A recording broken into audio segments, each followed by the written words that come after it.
verdade, o Buda falava em 3 marcas da existência, né? Que na verdade seria a ausência de um si mesmo, né? A segunda seria a impermanência e a terceira seria a angústia ou sofrimento. Então, é evidente que na coisa budista, o que você diz é o seguinte: na hora que você se apega a um si mesmo, evidentemente o que aparece é a angústia, porque o grande pavor do si mesmo é desaparecer. É a morte, né, de alguma maneira, né? E ao mesmo tempo nós somos seres para a morte, né? Ou seja, a gente sabe que vai morrer, só não sabe a hora, né? Então é uma coisa que é muito complicado, porque assim que a gente percebe que a gente está sendo alguma coisa, a gente percebe que a gente pode deixar de ser. E isso a proposta do Buda, na verdade, é você poder se libertar desse tipo de sofrimento, né?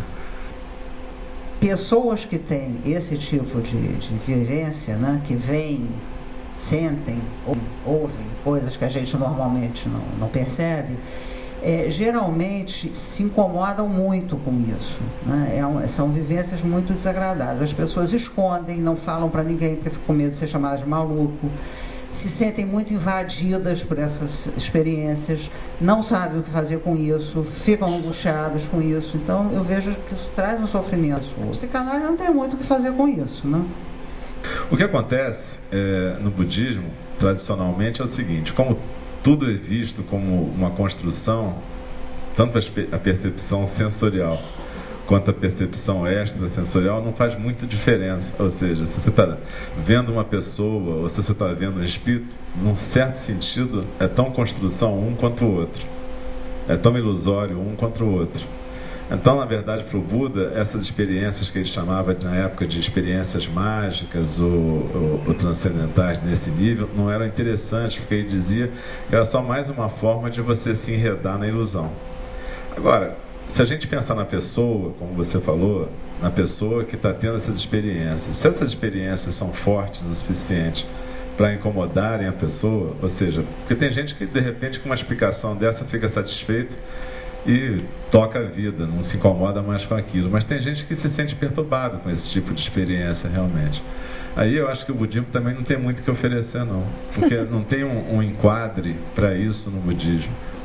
Eu acho que o budismo não serve para todo mundo nesse sentido. Eu acho que, ainda mais na tradição que a gente faz, Zen, eu digo, é uma tradição muito seca nesse sentido. É uma coisa de você sentar, meditar em silêncio, lidar com se aquietar. Então, para quem tem essa vida psíquica muito produtiva, muito cheia de visões e contatos, que eu nem estou dizendo se são verdadeiros ou não tem como julgar, mas em alguns casos eu vi pessoas que realmente passam por experiências que não tem uma explicação racional no sentido normal.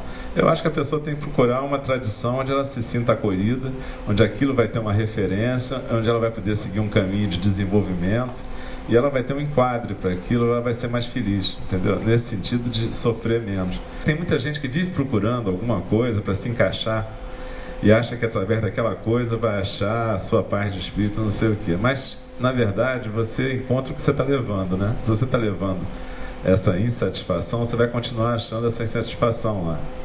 Maria Lúcia, como é que a psicanálise lida com as ideias de vida após a morte, né? A gente, na psicologia budista, tem algumas construções sobre essa relação entre o relativo e o absoluto, algumas metáforas, mas você pode falar um pouco sobre isso? Existe essa representação da morte na psicanálise? Isso é um tema importante? Isso não é? Isso é uma questão... Dentro da psicanálise, o que Freud diz, e que os psicanalistas continuam dizendo, é que nós não temos representação da morte, né? A gente não passa por essa experiência. Os espíritas, a gente passa, volta, lembra e tal, né? A gente considera que não passa, então nós não temos representação da morte, então como lidar com essa coisa que a gente não tem representação e que por isso é absolutamente ameaçadora, né? Teve um estudo que foi feito no INCA e foi feito com a enfermagem, né? Foi um estudo que foi feito lá dentro da divisão de enfermagem, um mestrado, e eles estudaram muitos enfermeiros e enfermeiras, e sobre o prisma daquilo que eles definiram como resiliência, né? Aquela capacidade de superar esses embates no dia a dia e continuar funcionando de uma maneira legal, continuando a desempenhar a função que a pessoa se propõe a funcionar, a fazer, né? E descobriram que um dos fatores que era mais importante nessa resiliência era a espiritualidade. Quer dizer, aqueles enfermeiros que tinham uma prática espiritual eram aqueles que suportavam melhor o dia a dia na instituição, numa instituição que é dedicada o tempo todo a lidar com casos oncológicos, né? E que frequentemente tem a ver com morte, né? Apesar de hoje em dia haver 1000 tratamentos, coisa e tal, mas como a instituição vai do começo ao fim no acompanhamento, frequentemente você vai ter que lidar com a terminalidade. Então, essa resiliência dos profissionais tem muito a ver com o fato deles terem uma prática espiritual. E nesse sentido a meditação é uma das melhores, no sentido de possibilitar a pessoa criar esse centro, né, que facilita ela não ser arrastada por cada experiência que ela vai estar passando junto com o paciente. Então ela vai estar presente ali, é claro que ela se envolve, né, mas ela vai ter um limite em que ela não vai ser detonada pela experiência. Mas, então, o Zen, ele está muito vinculado a uma escola de pensamento budista que em sânscrito chama Yogacara, em japonês Yushiki, que é traduzido grosseiramente como escola da consciência apenas. Às vezes é traduzido como escola da psicologia budista, mas enfim. Nessa escola se diz o seguinte: tudo é construção. É um erro, às vezes a pessoa fala assim, então nada disso aqui existe. Não, não é isso não. O que a gente diz é que o modo como a gente vê as coisas é sempre uma construção, o que não quer dizer que isso aqui não tem uma existência. Claro que tem uma existência, né? Se você for na frente de um ônibus, você vai ser atropelado, aquela coisa toda, é evidente. Agora, o modo como você representa esse ônibus, o seu corpo, o atropelamento, a vida e a morte, é um modo evidentemente mental, né? Quer dizer, tem a ver com a sua consciência. Não quer dizer, isso Kant já dizia, né? Você nunca vai ter acesso à realidade em si.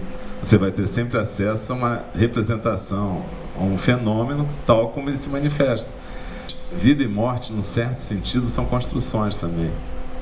O que se coloca? Tem umas metáforas no budismo Zen para descrever vida e morte, né? Uma das metáforas que é usada é aquela metáfora do oceano e da onda, né? Então se diz o seguinte, que é como se eu te disser assim, Maria Lúcia, me traz uma onda aqui para eu ver. Aí você vai dizer, bom, como é que eu vou trazer uma onda para você ver? Você vai me trazer a água, né? Mas a onda você não pode me trazer. E aí eu te digo, então a onda existe ou não existe? Claro que existe, vai para a praia, fica debaixo da onda, tu vai tomar uma paulada da onda, você vai perceber que a onda existe. Mas por outro lado, ela existe, mas é um fenômeno momentâneo. Então, é isso assim que se diz.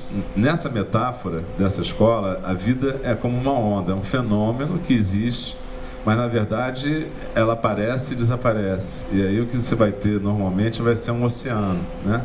Esse oceano, muitas vezes, é chamado de depósito da consciência. Em sânscrito fala Alaya Vijnana, né? E esse depósito da consciência seria como se fosse um grande lugar onde a consciência se atualiza no relativo. Para mais além desse depósito da consciência está o absoluto total, que a gente não tem acesso. Mas esse depósito de consciência ainda seria uma construção de alguma forma, mas uma construção pós-mortem, digamos assim. E não seria uma coisa pessoal, na verdade, mas todas as experiências humanas estariam acontecendo lá.